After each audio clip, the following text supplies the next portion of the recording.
Пахвалёны Езус Христос.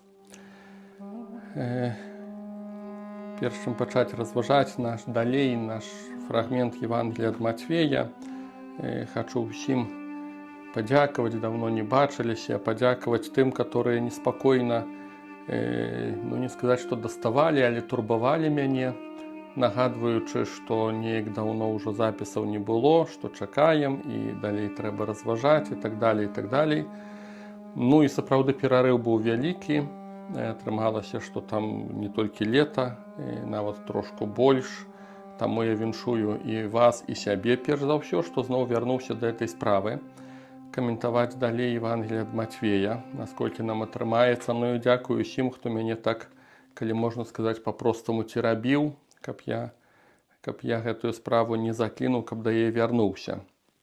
Нагадаю толькі, ужо пераходзячы да самой нашай тэмы, нагадаю, што мы так падрабязна прабуем акунацца ў Матвея, і мы бяром Яна Хрысціцеля, яго паслугу, яго прапаведвання, і ў апошняй лекцыі я казаў, што ёсць такія, 4 крокі, назовем это так, 4 крокі на пустыні паводле вось гэтых сціплых інфармацый пра Яна Хрысціцеля. І першы крок это быў змена мышлення, метаноя. Это была наша апошняя катэхеза біблійная. Вось, і чарговы крок, я зараз этот тэкст прачытаю, і зараз прагучыць чарговы крок. У тыя дні з'явіўся Ян Хрысціцель, які навучаў юдэйскай пустыні і казаў: «Кайцеся, бо наблізілася валадарства нябеснае». Гэта пра яго сказаў прарок Ісая, голас таго, хто кліча ў пустыні: «Падрыхтуйце дарогу пану, простымі рабіце сцежкі яму». Другі крок, назовем у школе Яна Хрысціцеля, назовем это так, гэта навучыцца быць простым. Простымі рабіце сцежкі яму.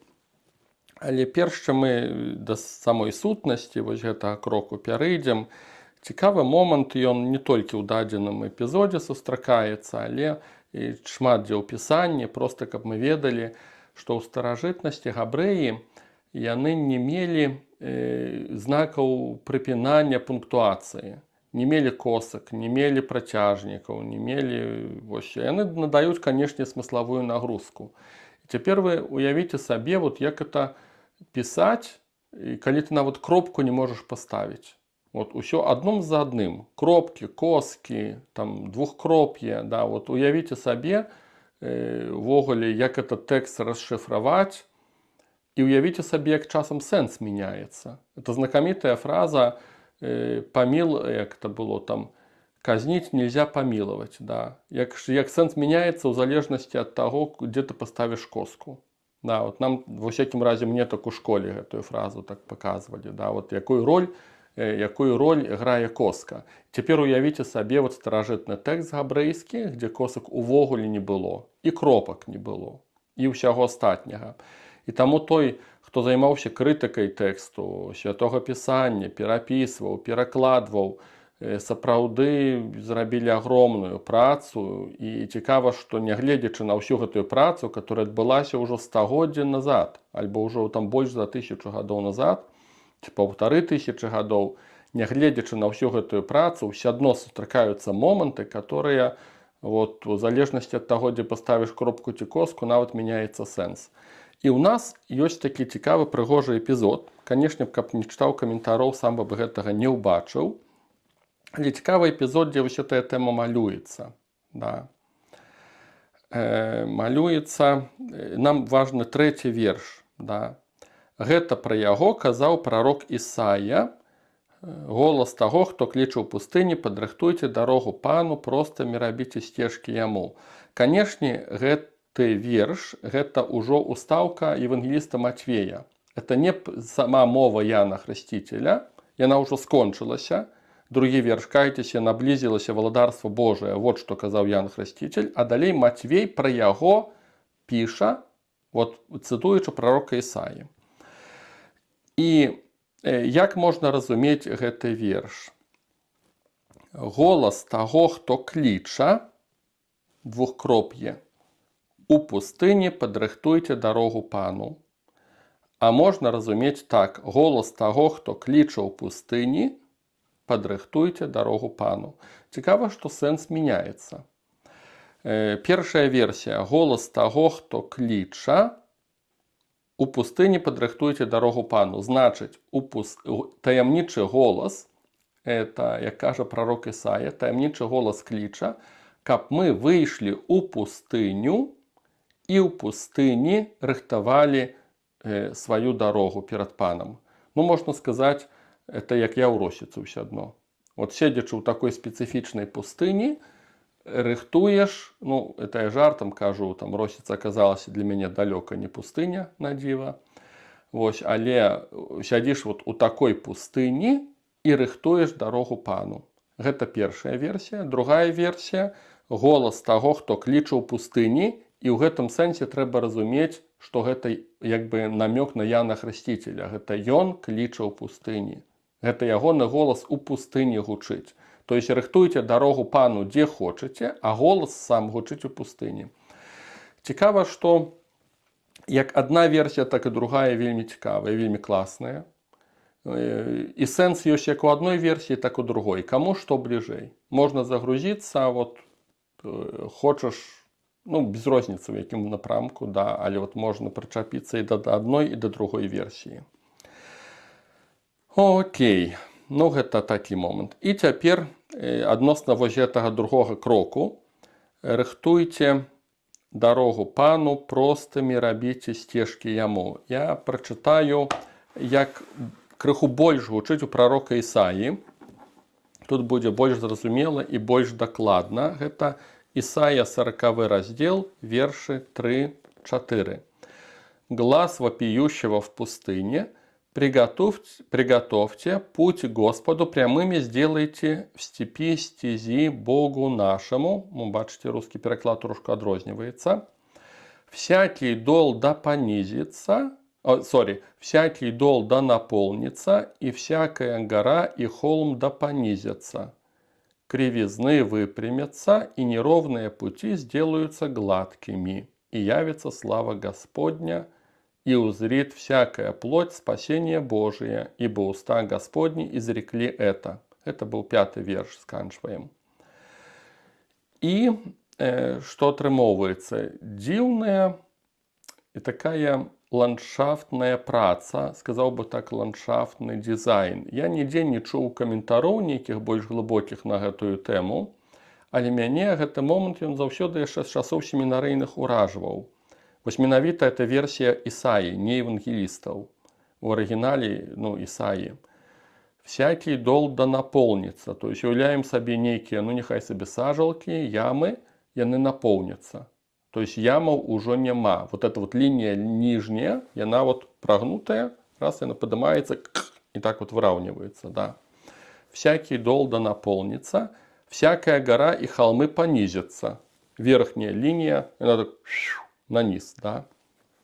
Да понизится, кривизны выпрямятся, ну, разумеем, да, вытягивается. И неровные пути сделаются гладкими. Инакше кажучи, я не знаю, як это назваць, пачынаецца працэс такога, сказаў бы, это не прыгожы працэс, бо у прыродзе вельмі класна, калі няроўныя лініі, это мастацтва такое, да, ўсё няроўныя, даліны, азёры, рэкі, глыбіні, вышыні, да, вот это вот прыгажосць. Але ў духоўным плане тут адбываецца, што ўсё раўняецца. Вот усё, што няроўнае, оно раўняецца. Для чаго? Для таго, каб вот этот ландшафт, каб па ім можна было прайсці проста, лёгка.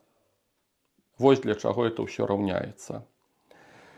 І, ну, такі вобраз дзіўны Ісаі. Чаму ён пра гэта кажа? Чаму ён пра гэта прарочыць? Ну, не ведаю. Но для мяне это вобраз, ну, нейкай такой прастаты. Дарога перад Господам павінна стацца простай. Каментуючы гэты тэкст, некаторыя даследчыкі Бібліі кажуць, што Ісая прапаведвае ў той час, калі ізраільскі народ знаходзіўся ў няволі вавілонскай, і яна казалася больш страшная нават, чым няволі егіпецкая. І Бог это ўсё здарылася за грахі, за нявернасць, там, ну і так далей. І Бог прадказвае, што ён выведзе народ свой з рабства, Але для таго, каб выйсці, вот павінна адбыцца вот нешта такое. Да? Дарогі павінны стацца простымі. Вот гэта умова для таго, і каб сам Бог прайшоў са сваёй славай, і каб народ мог прайсці. Это умова для таго, каб выйсці з рабства. І што за гэтым вобразам, я это называю простотой, вот навучыцца быць простым. Это другі урок Яна Хрысціцеля. Падрыхтуйце дарогу Пану, простымі рабіце сцежкі яму. Вот сутнасць гэтага ураўнення, гэтага дызайна ландшафтнага. Вось, і што за гэтым крыецца?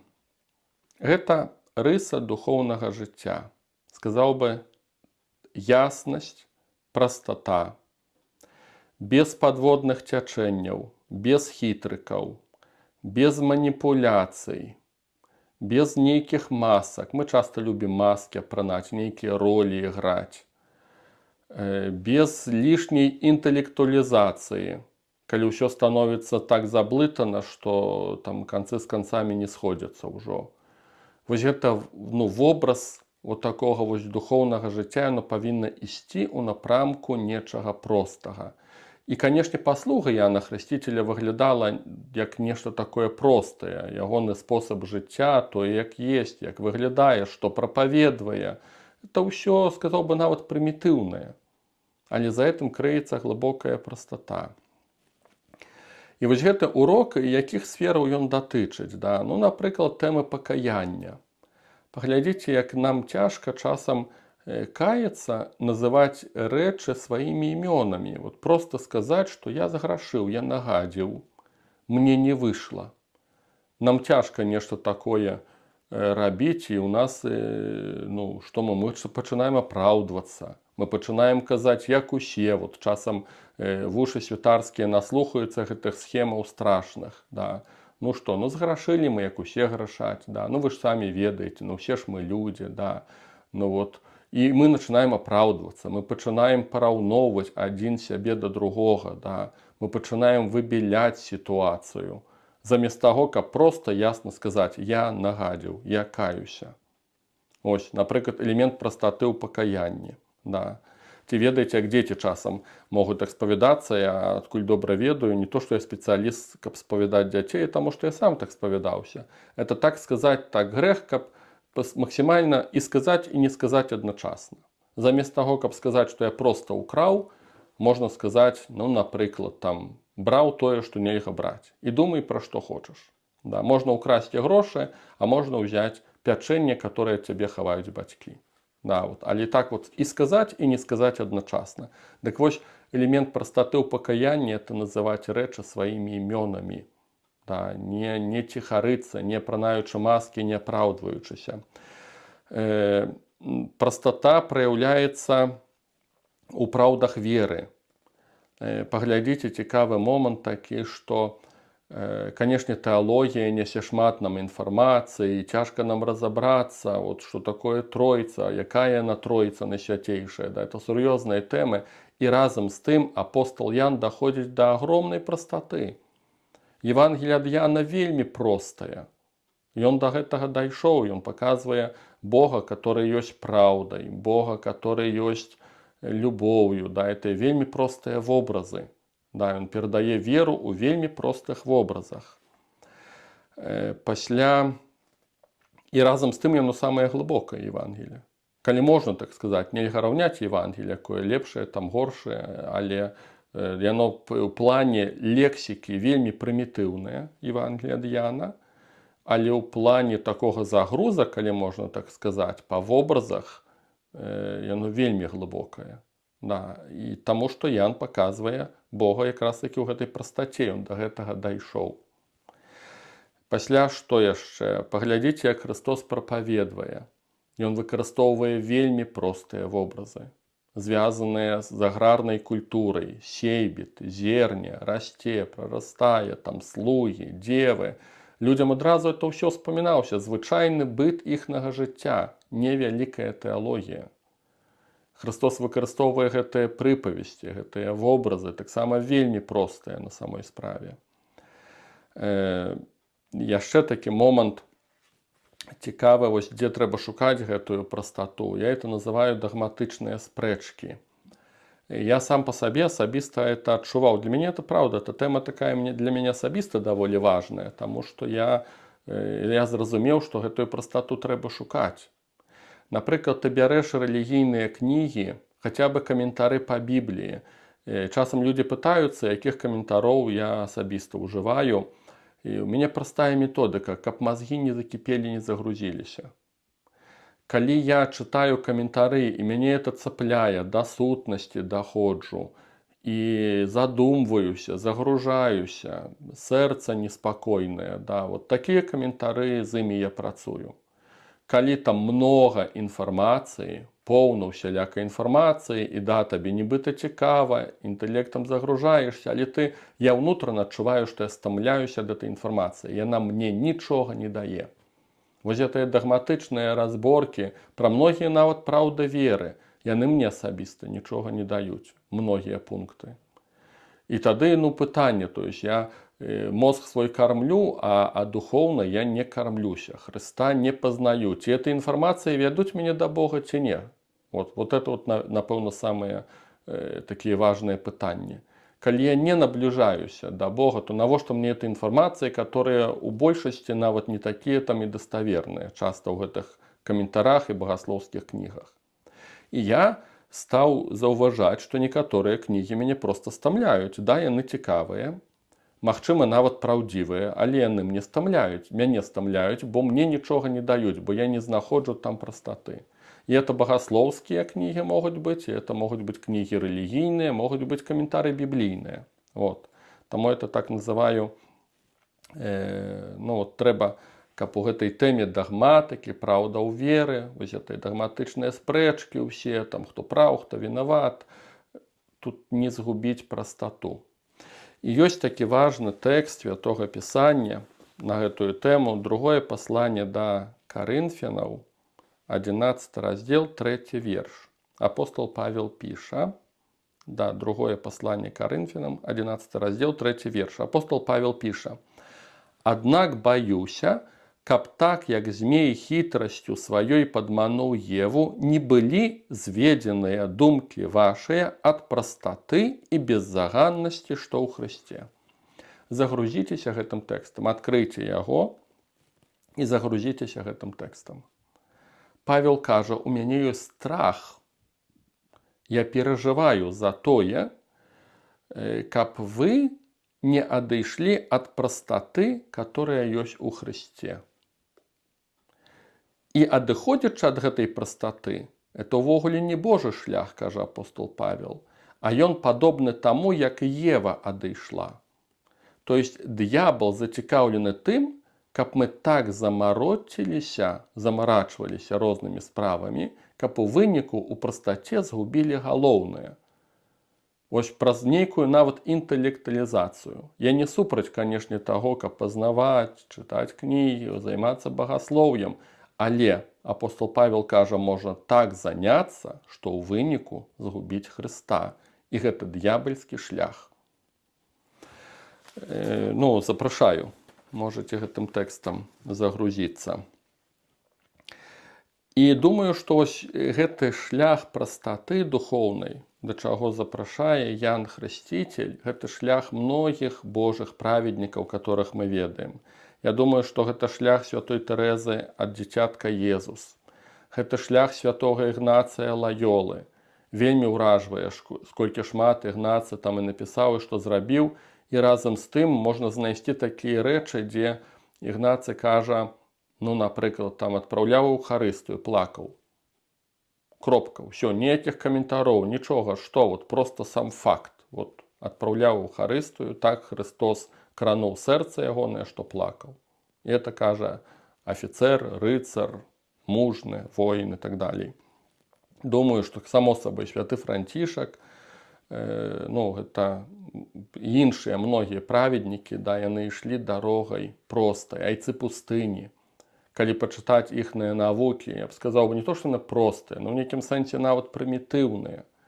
І гэта не пярэчыць іхнаму нейкаму духоўнаму вопыту. Я, канешне, не ідэалізую айцоў пустыні. Ёсць там і свая крытыка, скрайнія аскезы і так далей. Вось, ну і тым не менш, это людзі, которые Господа шукалі, знаходзілі. І часта вось это вядомыя автэгмат айца ў пустыні, это як збор нейкіх такіх кароткіх выказванняў, мудрасці такой. І яна ў прастаце, канешне, мудрасць, яна скрываецца ў прастаце. Не ў аб'ёмах інфармацыі і пазнанных ведах, не ў гэтай мудрасці, яна часта мудрасць у прастаце скрываецца. І да гэтай прастаты трэба дайсці. Вот этот вот момент важны, хацеў бы гэта сказаць, што мы не нараджаемся з гэтай прастатой. Таксама я некалі это зразумеў, да, што наіўнасць дзіцячая гэта не да канца прастата. Гэта, ну, дрэннае слово, але ў нейкім сэнсе неразвітасць альбо недаразвітасць. Да. Мы нараджаемся, не пазнаўшы гэты свет і не пазнаўшы толкам Бога. І тут дзіцячай наіўнасці поўна. Да. Мы, канешне, вось такой дзіцячай прастаце здзіўляемся, але духоўная прастата, яна не такая. Я ўбачыў і зразумеў, што ёсць такая схема, што ты знаходзішся на духоўным этапе на ўзроўні дзіцячай прастаты, нават калі ты дарослы. Ты прымітыўна ўспрымаеш нейкія праўды веры, прымітыўна глядзіш на гэты свет, назовём это прымітывізмам. Вось это вот дзіцячая прастата, назовём гэта прымітывізмам. Пасля ты пазнаеш Бога, гэты свет, нейкія заканамернасці, ўсё ускладняецца. І праходзячы вось гэтыя ўсе ускладненні, ты можаш дайсці зноў да прастаты. Это трэці крок. І гэтая духоўная прастата, яна адрозніваецца ад той, которая была на пачатку, ад гэтага дзіцячага прымітывізма. Назовём гэта так. Я думаю, што апостол Ян, который так проста напісаў Евангелие, ён пісаў яе як старац. І ён да гэтага дайшоў. Я думаю, что вот эта вот дынаміка такая павінна праслежвацца. Цікава, я ў семінарыі, напрыклад, назіраў, што часам хто пачынае там пісаць доктарскую працу, такі вот становіцца навуковец, да, это вельмі часта это людзі не такія простыя, да, яны такія ўпэўненыя ў сваіх ведах, сваіх інфармацыях нейкіх, яны сапраўды за імі троху болей пабыць, там многія з іх амбітныя, бо яны ўжо навукоўцы, там ці прабуюць імі быць, і з імі стамляешся даволі, таму што, ну, яны грузяць, такія людзі. Я заўважаў некаторых прафесараў, которые десяткамі гадоў на універсітэце, это былі людзі вельмі, вельмі простыя. Яны даходзілі да гэтай прастаты. Для мяне такі прыклад, адзін з нашых святароў, мар'янін, отец Андрей Шостак, ну, ўжо ў гадах такі чалавек, это прафесар этыкі, прафесар. Ён быў і загадчыкам кафедры этыкі, і рэктарам універсітэта каталіцкага люблінскага, і чалавек, который напісаў массу артыкулаў, массу кніг, але калі з ім трошку пабыць, ось, это быў чалавек вельмі просты. Ты з ім не адчуваў, што это прафесар этыкі, ці рэктар універсітэта, ці чалавек недзе там значымы ў касцёле ў Польшы. Ён спакойна гуляў у шахматы, ён спакойна жартаваў, вельмі проста, ягоныя казанні былі. Ось, і ён паводзіў сябе даволі проста, і мяне гэта натхняла. Ты бачыў прастату вось гэтага чалавека. І, ну, сказаў бы так, што да гэтага даходзіцца. Ты з такімі рэчамі не нараджаешся. Гэта ўжо, ну, нейкі этап жыцця духоўнага. Я думаю, што менавіта, ну, так мне хочацца пра гэта разважаць, што Ян Хрысціцель вось да такіх этапаў недзе там заахвочвае нас. І, ну, яшчэ, можа, адзін такі нюансік, это я вычытаў яго, ужо, ну, трошку адыходзячы ад тэмы прастаты, вычытаў у Сільвана Фаусты, і ён каментуе словы «голас таго, хто кліча ў пустыні». Ён звяртае ўвагу на паняцце голас. Голас – это Ян Хрысціцель. А слова – гэта сам Христос. І голас не можа існаваць без слова. Так разважае Фаусты. Вельмі цікавыя разважанні. Голас без слова, што гэта такое? Гэта проста крык, гэта стон, гэта нейкія незразумелыя эмоцыі, которые не шмат нясуць інфармацыі, не могуць данесці. Але слова, ў сваю чаргу, яно патрабуе голасу, таму што трэба агучыць, трэба, сказаць. Канешне, я ўжо тут дадумаўся, што слова можна яшчэ напісаць, але Фаусты пра гэта не разважае. Інакш кажучы, голас патрабуе слова, а слова патрабуе голасу. Ян Хрысціцель, як і мы усе веруючыя, мы патрабуем Хрыста. Нашыя памкненні чалавечыя без Хрыста, который ёсць з'яўляецца словам, нашыя памкненні, добрыя мары, нейкія там пробы знайсці сябе ў гэтым жыцці, яны проста як стон, такі стон, крык, который не дае ніякага выніку. Мы проста стонем, мы проста паказваем, што нам дрэнна ці нам хочацца, а выніку ніякага няма. Наш голас павінен знайсці слова, которым ёсць Христос. Так разважае ў такім напрамку Фаусты. А Христос патрабуе голасу. Ён хоча ў гэтым свеце праслаўляцца праз нас, праз нашыя прагненні, праз нашыя жаданні, праз нашыя перажыванні, праз тое, што мы будзем жывымі, ён праз гэта хоча праслаўляцца. Так проста закідваю думку, даволі для мяне такая натхнённая, творчая, цікавая думка. І сканчваем, мае дарагія, нашыя разважанні. Пасля доўгага перапынку, вось гэты другі крок, навучыцца быць простым, і заахвочваю вас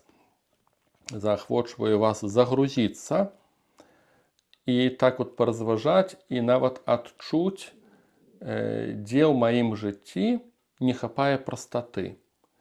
Дзе ў маім жыцці, адчуйце, як мяне нагружае лішняя інфармацыя, лішнія веды, мноства ўсяго-ўсяго.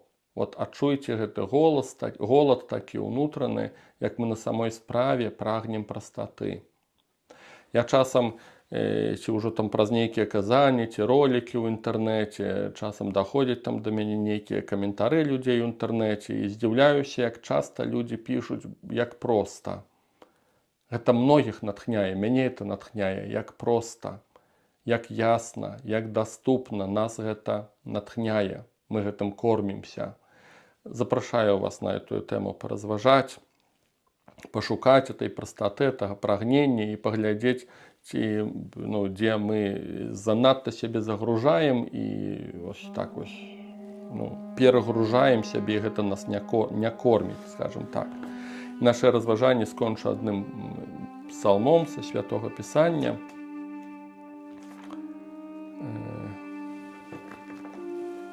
Гэта будзе 5-ы псалом, 9-ы верш.